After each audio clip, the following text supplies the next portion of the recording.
Hi everyone, greetings from Cambodia. Now, imagine if today you were to receive an email from Warren Buffett, considered to be the most successful investor of the 20th century, and he invites you to join him in what he considers to be his final and most important investment venture. And in his email, he explains how his past accomplishments are related to this current investment venture and makes an impassioned pitch of his commitment to its success and definite return on investment. However, he balances it with an honest explanation of the potential setbacks and the need for you to upkeep your investment for the entire duration of the investment period, with the possibility of committing more along the way before you get to profit from your investment.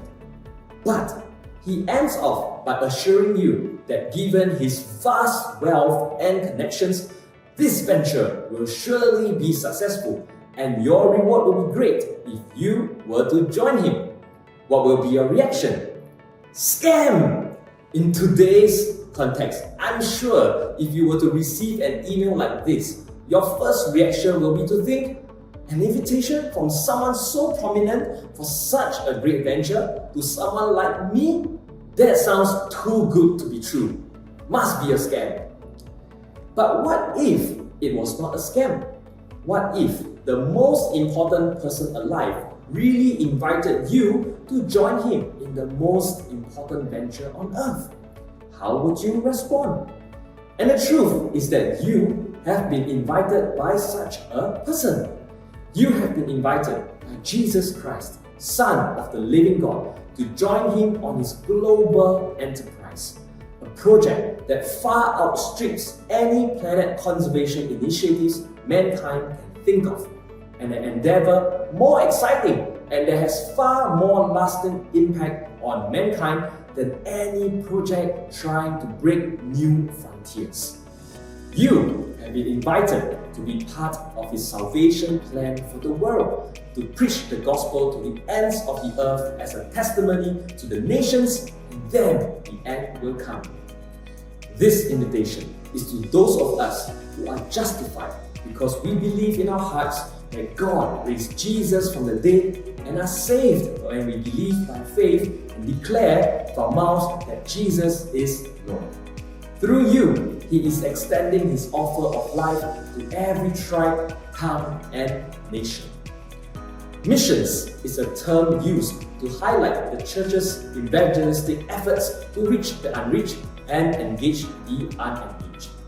According to missiologists, the unreached are communities or societies of people with no indigenous Christian community. Even if there are Christians, they are so few in number and under-resourced that they are unable to effectively preach the gospel and plant a church among their people.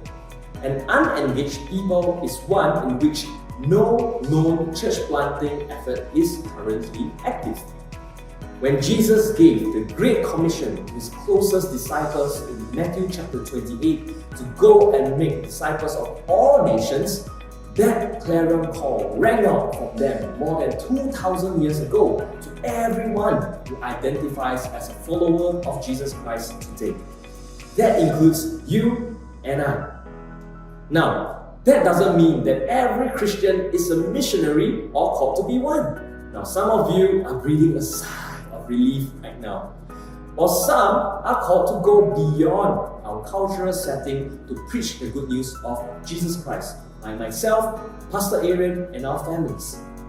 But regardless of whether you are involved in sending or being sent, all Christians are called to be actively involved in God's mission to bring salvation to peoples in every nation.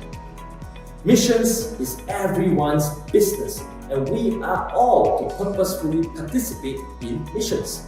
If you are not sent, then you ought to grow and become an engaged sender.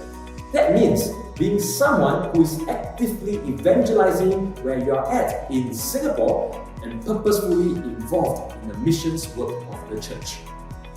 Paul says in Romans chapter 10, everyone who calls on the name of the Lord will be saved.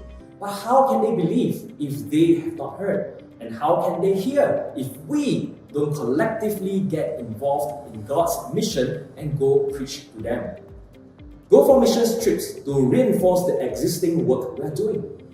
Go for missions trips to explore new lands that God might be leading us to go to as a church. And go obediently if you hear from God to be sent out as missionaries. Give generously to resource the work God has called us to do, and pray fervently for God's divine power and protection in sustaining us missionaries.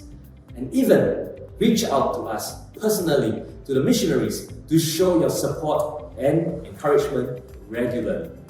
We are all part of God's salvation plan for the world. And beautiful are the feet of those who bring good news. Have a blessed day.